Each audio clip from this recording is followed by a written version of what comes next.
you for tuning in. This is Dhruti Shah, and welcome to the Resilient Entrepreneur podcast, where every month I bring to you the story of an entrepreneur who is proven to be unstoppable because they're resilient. This podcast is a culmination of my own story of resilience. As someone who taught herself early on to be mentally tough, I came to realize that success stories are great to remain motivated, but true learning happens when you fail, you stumble, you reflect, and you rise. This podcast is an attempt to bring to you, to my listeners, the situations that test your nerves, your grit, and your resilience. If you listen closely, you will hear the entrepreneurs reflect. And who knows, you may have some light bulb moments yourself. The Resilient Entrepreneur is brought to you by C2C OD, a firm that specializes in bringing people and strategy together. And welcome to the brand new season of the Resilient Entrepreneur podcast. This new season is dedicated to social entrepreneurs who are not just grappling the challenges of a new startup, but are also in the business of changing mindsets and impacting lives. With that, let's meet my guest today. Coming right up.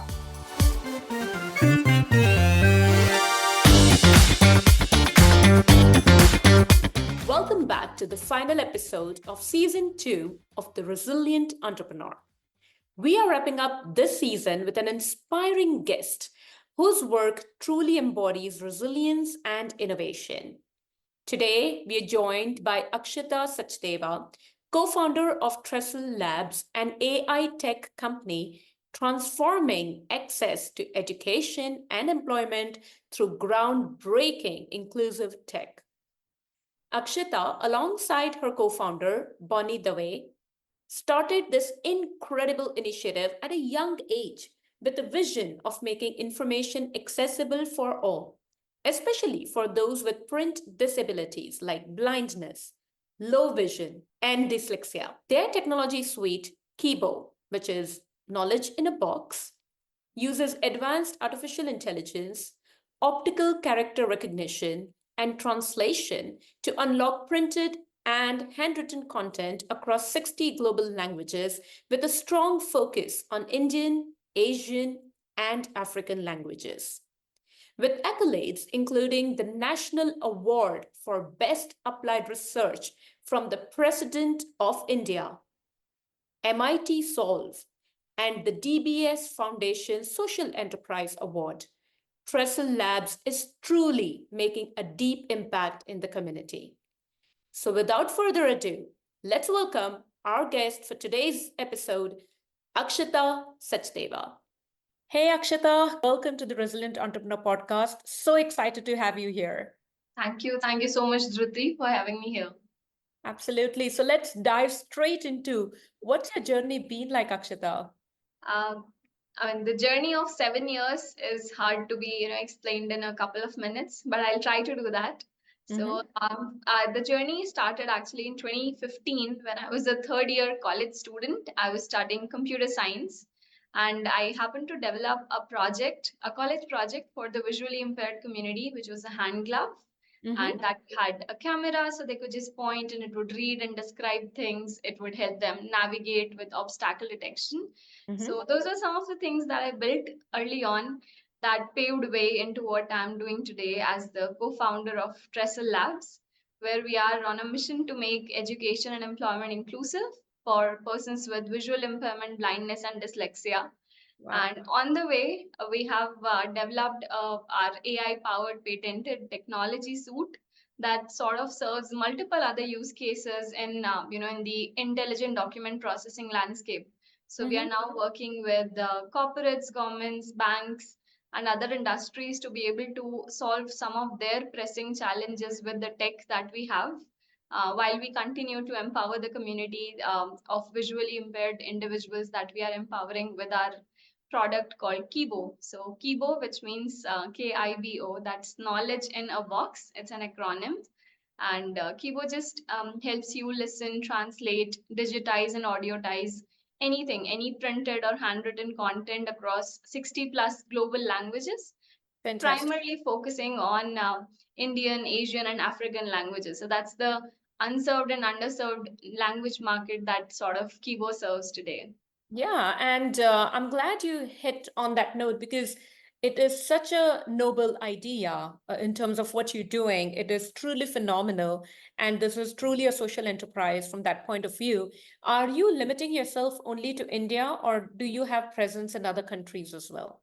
So starting last 2 years, we have started our exports. So now we have distributors across 30 different countries, and we are actively exporting to 12 different countries. So Okay. especially we are focusing on the linguistically diverse populations, primarily in the Asian and African continent, because we are able to add more value with our products in those geographies. Mm-hmm. But we also have our users in the Western markets like US and European markets with the handwriting recognition technology that we have. So that's something that's even serving the needs to, I would say, digitize German handwritten manuscripts in some of the parts in Europe. So those are some of the external use cases that we are working on. That's fascinating. And it sounds too good to be true, to be honest. It is a truly a revolutionary product in that sense. And I'm sure you're doing everything from a business point of view to ensure that it becomes a success. Uh, Mhm. But I'm sure, even a noble idea, a great product like this comes with its challenges. So what are some of the challenges you faced, Akshita? I would say, I mean, what most people think is the hard part. That's been the easiest for us, like the product development phase, because Okay. we were blessed enough to, have a really good supporting community of users who validated and told faults in our product early on. That really helped us co-create our product through constant user validation, customer feedback that really helped us build a really strong, robust technology and a product. Mm-hmm. The second challenge, I would say, really started when we started trying to find the customers for our business. So Mm. initially, I mean, when you're new in the market, it's a new technology, it's a new product.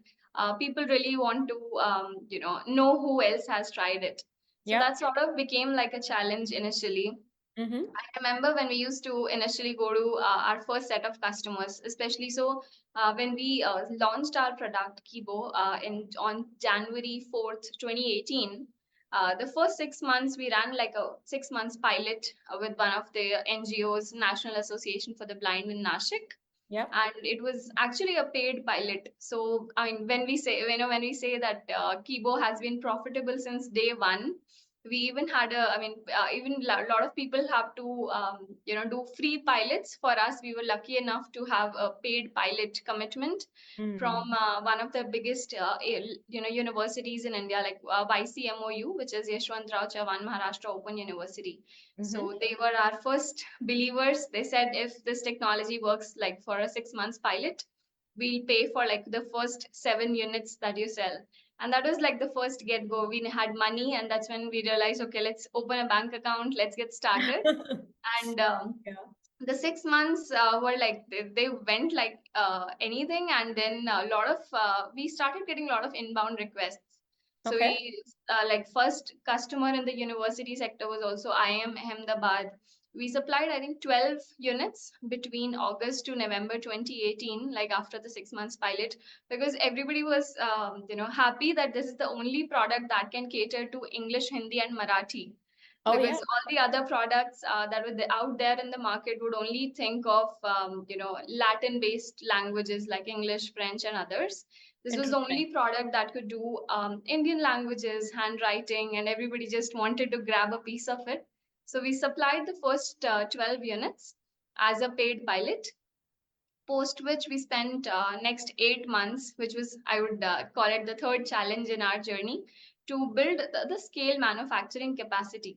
Because Mm. as a young business, especially when you're in a hardware business, I mean, the initial 10, 20, 30 units, you can, build screw, nut, bolt, soldering, everything inside. But Yeah. then now you want to move from tens to hundreds and thousands of units, and you really need to take care of quality assurance and everything. Yeah. So that next 8 months we spent in design for manufacturing, which was the third challenge in the journey, which was finding the right partners, the right manufacturing partners, whom we could probably outsource our manufacturing process, who would take care of the quality end to end. So Yeah. that was the third phase of this journey. Right. And I think after that, things have been pretty smooth. So when we were ready with our first 100 units, like a batch of 100 units in June 2019, when we launched, our inventory sold out in the next 9 months. So we had a lot of revenues coming in. People were believing in our product. There was a lot of credibility. Also, because it was solving a need that no other product was solving, because no other product could take care of Indian languages, and that's the niche that we figured out. Yeah. It's an uh, underserved market, right? In that sense. Yeah. Absolutely. And I would say the fourth challenge hit exactly after those 9 months. So by March 2020, we were done with the first 100 units, 9 months, and that's when COVID hit. So that was our fourth challenge in our journey. When starting April 2020, when it was COVID, and we were figuring out, because our major customers happened to be education institutions like schools, Right. colleges, universities, and they were all closed because of lockdown. And that's when we thought, we need to go back to the drawing board and figure out our business. Even in that year, uh, though we were expecting to grow, we didn't grow, but we were at the same level as we were in the last year. So we didn't incur a loss, but we were not able to grow at a exponential rate as we were planning. So we took actually that time to go back to the drawing board. We realized, okay, if it's a COVID world, we don't know how long it's gonna last. Yeah. And, how do we survive that time and also use it in the best possible way, to maybe preparing ourselves for the new normal? Mm-hmm. So we realized that, okay, let's see, schools and colleges are all moving online. Can we move our technology online? So we Okay. actually used that time, 9 months of between April 2020 till December, to Yeah. actually build our SaaS platform that Mm-hmm. could serve the exact same need, but in a more online SaaS fashion. So Mm-hmm. that 9 months, we built a completely new product, did everything from validation, assessment, testing, while we continue to run our existing business with the hardware technology. So our hardware looks like a magical talking table lamp. You Right. place anything under it and it would magically read it out to you in any language you want, whether it's print or handwriting. Mm-hmm. And next 9 months, we built a SaaS version of that. Even that we launched in Jan 2021, and that took off really well. So I think the things have been, the survival instinct in an entrepreneur that Yeah. just keeps you going. Like no matter what, let's figure out some way to make money, pay salaries, build products, and survive. That's something that we Absolutely. have been doing all through. So I think those were some of the key challenges. But again, I think when the world got back to normal in 2020, starting 2021, things Mm-hmm. were getting back. Education institutions were opening up. That was something that I would say, was the good phase of the journey between 2021, 2022. 2023 again, we were sort of, starting to see, I'd say, a saturation. Like, Mm-hmm. we have a tech, it's serving a need. What does it mean to scale? Like for Correct. any business, once you're done with the first 5 year window, now it's time to gear up for the next level of your journey, and you really need to think about scale, think about how do you grow your revenues. So thankfully for us, last 3 years we have been growing like 4x every year. Even the March 2024. So that Right. was when I would say it all started. Like between 2021 to 2022, we Mm-hmm. had a certain amount of growth, reach, credibility in the market. And now it was time for us to really think bigger, think scale between 22, 23, 24. So that's Yeah. something that we spent our time on. We realized that our growth cannot be a function of one-to-one sales that we could do. It Mm-hmm. would actually be a function of the partnerships that we can have. Yeah. So starting 2022, we started partnering with distributors both in India and internationally. So that's how we got 30 distribution countries that we are now exporting to. We have some really good partners who are helping us actively export to 12 different countries. So it all began in 2022 when we were really thinking scale. We were thinking bigger than what we were at that time. And I think some of those partnerships that we signed in 2022 have really paid off now or are paying off now. Mm-hmm. And a similar, I would say, change happened this year as well. So this year in February, we were on Shark Tank India season 3. So Right. that is, I would say, the next level jump that we had from where we were in terms of just scaling our business in a more organic fashion. Because that just gave us the kind of marketing that a startup like us could not even imagine. Yeah. We started getting inbound distribution requests all the way from Australia to Canada to Slovakia, and like Lovely. it is amazing to see such inbound response coming in. So I would say that was another phase of our journey where now we were more eyeballs were reaching out for us. Yeah. And we also got some good amount of B2B deals. Mm-hmm. Because I would say pre Shark Tank time, people used to look at Trestle Labs as a company that builds education products for persons with visual impairment. Of course, Right. education in the education sector, we were also serving multilingual education and other needs, audio based learning, and all of that. Mm-hmm. But it was still pretty much around the education industry itself. Yeah. What Shark Tank changed for us as a business, as entrepreneurs, was it opened up doors to other opportunities. So after Shark Tank, people started looking at Trestle Labs as a company that can provide intelligent document processing solutions, because it's a AI powered technology that serves Indian languages, that serves handwriting. And then we started getting inbound requests from banks, media research companies, insurance companies, who wanted us to digitize their media stuff, their patient records, healthcare records, insurance claim settlements. Even banks reached out with their requirement of digitizing handwritten maybe checks or deposit slips, something of that Yeah. sort. So Yeah. I Yeah. would say those were some of the use cases that our technology could solve, but we were not really looking at it that way. So Shark Tank, I would say, was an eye-opening experience for us and also for the world, because now the world was looking at Trestle Labs from a completely different lens, like a AI technology company Mm-hmm. focusing on Indian languages, handwriting that can serve multiple use cases in the OCR or the vision related, challenge statements. So in the document processing. So I think that the journey has been amazing. We have just been grabbing onto every opportunity that we could find That's what and I'm hearing. Yeah. surviving and growing through the way. I'm thriving, I would say. For sure, because what I'm hearing is you started off with a very clear vision. Your purpose was there. You were clearly passionate about what you wanted to do, and you topped it off with a lot of strategy as well, is what I'm hearing. Because you would keep going back to the drawing board, thinking about it in terms of the what next. How are we going to scale, for example, or how are we going to pivot if need be? And clearly, you've remained open to, I think, opportunities and possibilities. And I love the fact that you never thought about it in terms of, no, no, this is what we started. So you're not rigid in your vision as well. I think you're very well aware that as a startup, even your vision can evolve.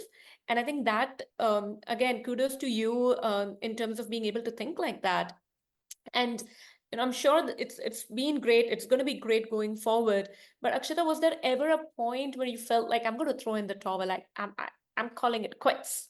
This I cannot do this anymore. You're literally tearing your head apart, and trying to find it within you to keep going. Has there ever been a time like that? I would say COVID was exactly that time. I mean, I still remember it was so hard for us to manage our finances, pay out salaries. We took, I mean, me and my co-founder Bonnie, we took it as we decided as a co-founders that we'll not lay off anyone, we'll not do pay cuts, and we somehow, I mean, that's set in stone.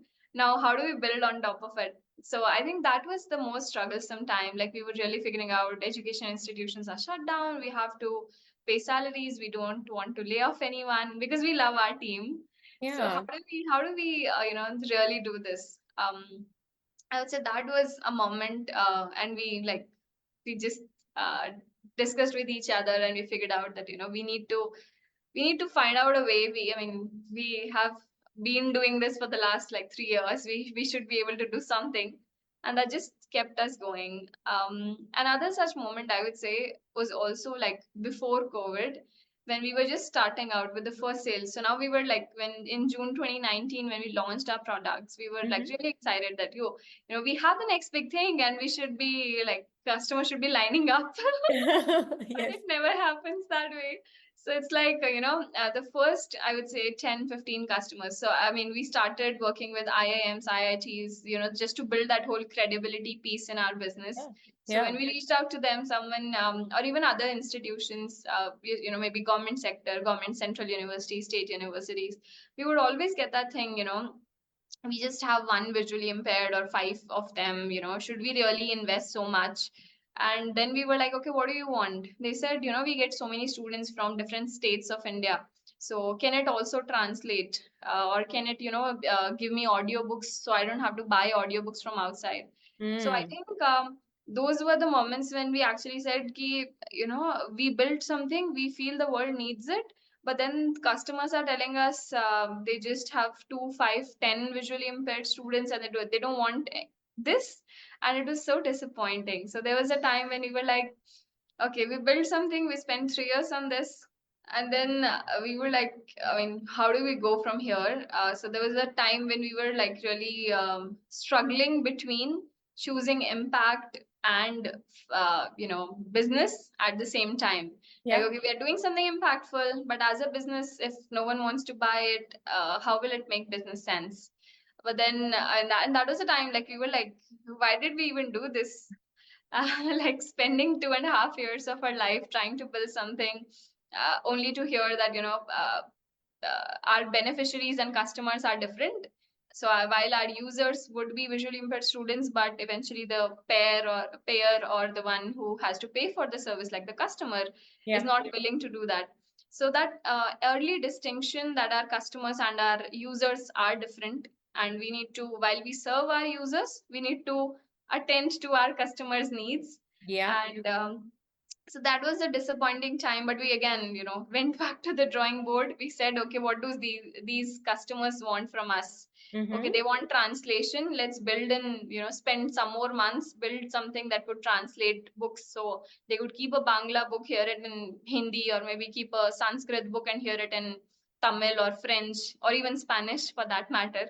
So Wow. we sort of kept on understanding what our customers want while continuing to serve our users in the visually impaired community. And that actually made, I would say, our product more robust, because we were Mhm. just, it just had one feature. You keep a book and you can, or a handwritten note, and you could hear it. But now you could keep any book and hear it in any language. And that's Right. what it started, getting more traction. It was also bridging language gap. And starting, I would say, in 2023, we actually started working with a lot of rural public libraries. So recently, last year, we got a letter from the Rural Development Panchayati Raj Department, Government of Karnataka, to implement Kibo in 2,000 rural public libraries, Amazing. not just for the visually impaired community there, but actually for the people who face literacy barrier, language barrier, because Right. people like elderly could read a Kannada newspaper because they can understand Kannada, but they cannot read it. Or there were Absolutely. school kids who could read an English book in Kannada and understand it better. So I would say earlier it was just solving one need, like for persons with visual impairment. Growing forward, even in the impact space, we saw it serving the literacy, language, and disability barrier, like all three of them together. Yeah. That just made it more So, worthwhile. your story is such a great example of focusing truly on the customer. We say that theoretically, we learn it in schools and universities, wherever we learn it, but doing it is a whole different ball game. So, fantastic, right? So, because you're making knowledge and information accessible for all. That's the way we're looking at it.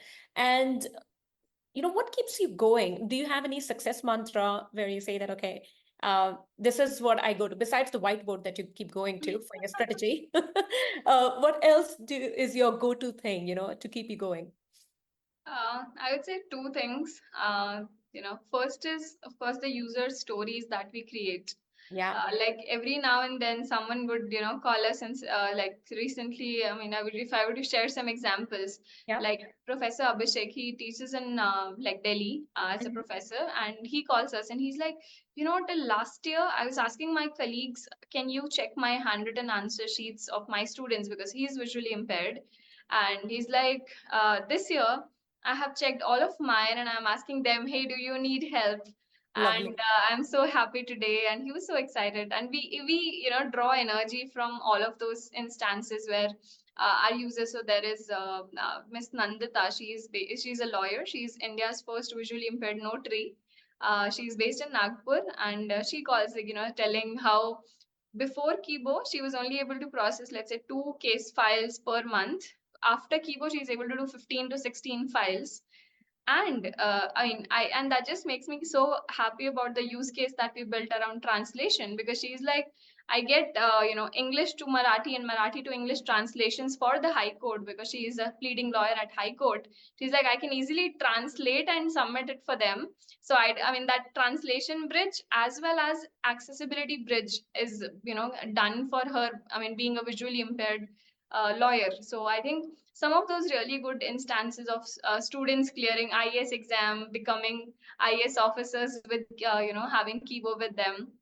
Those are some of the stories that really keep us going. Like the reason that we started with 7 years back in 2017 still holds true. People are still achieving their dreams. They are fulfilling their aspirations. Especially when some of the times they are the sole breadwinners of their family, and if they get a job, they start working, they make money, it's the entire family that grows. So I would say those are some of the instances that really keep us going. We always think about them in tough times, and that just helps us stay strong, looking at the impact that our work is creating. And the second thing that really keeps us going is our team. uh, it would not have been, I mean, we would have You did not mention you love probably your team. Yes. we would have not survived COVID or anything if it was not for them. Because I would say we have been blessed enough to have a really good team, people who take ownership of their work, who are sincere, who are fully committed as I and Bonnie are to the company, to the team, to the work that we are doing. And I mean, that just we draw energy from them every single day. We see them coming to office, putting their time, effort, and making things possible magically. Mhm. So that just it's just so I would say contagious. Like their energy is contagious that we just keep extracting from Yeah. them. Yeah. Even during COVID, I think that was so. So in at the time of COVID, we were just a 5-member team. So we had one of our team members who was visually impaired. His name is Ranganath. He's an MBA in finance. He's a national level chess and blind cricket team player.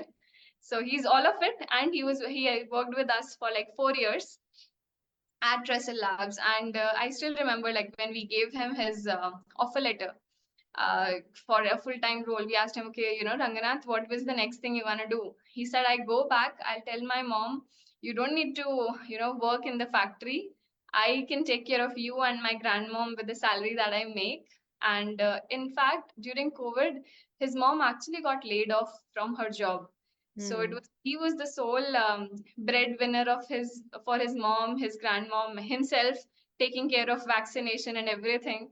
So I would say that just kept us going. Like, we'll not have any layoffs, we'll not have any pay cuts. We rather should be in a position to be able to support our team at that time, Yeah. and just make sure they they are able to survive this time as well. So I Absolutely. think that whole thing about having our team with us just keeps us going.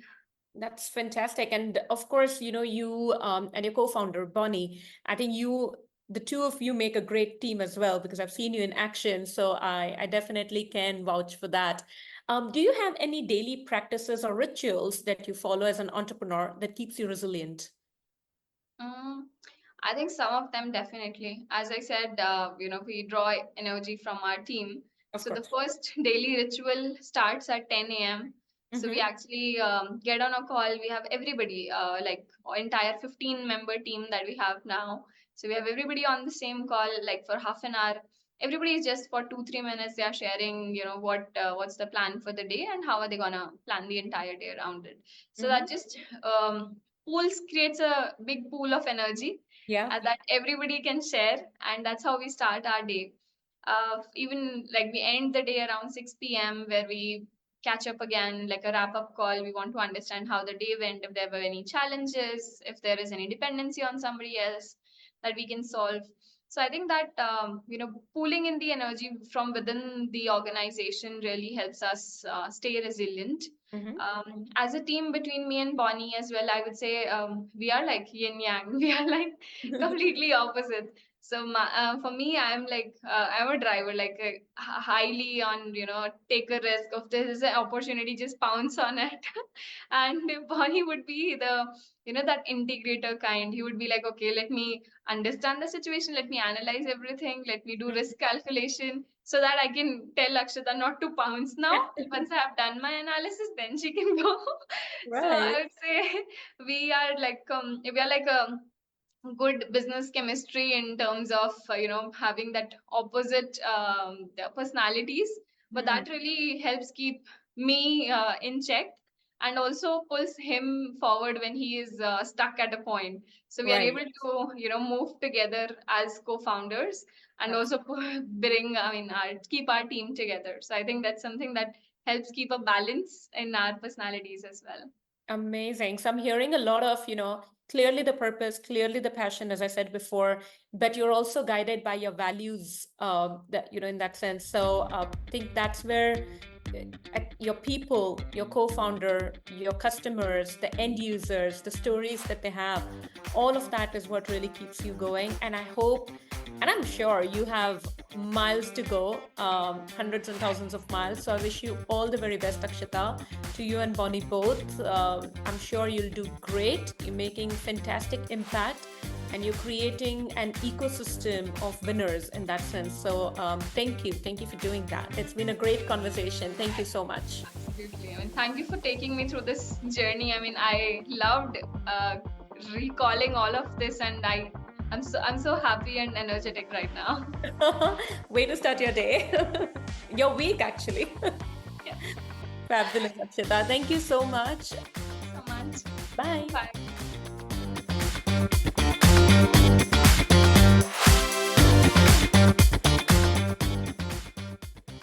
Wow, another exhilarating episode. I don't think I ever get tired of listening to entrepreneurs talking about their deep seated beliefs, what drives them. So let me bring in my producer, Remina, to hear her thoughts. Hey, Remina, what did you think of this one? Hey, Dhruti. Well, from the get-go, I think I loved how natural this conversation felt as I was listening to you talk to Mm-hmm. Akshita. Mm-hmm. And it really is very clear just how much she enjoys her work and how passionate she is about it, right?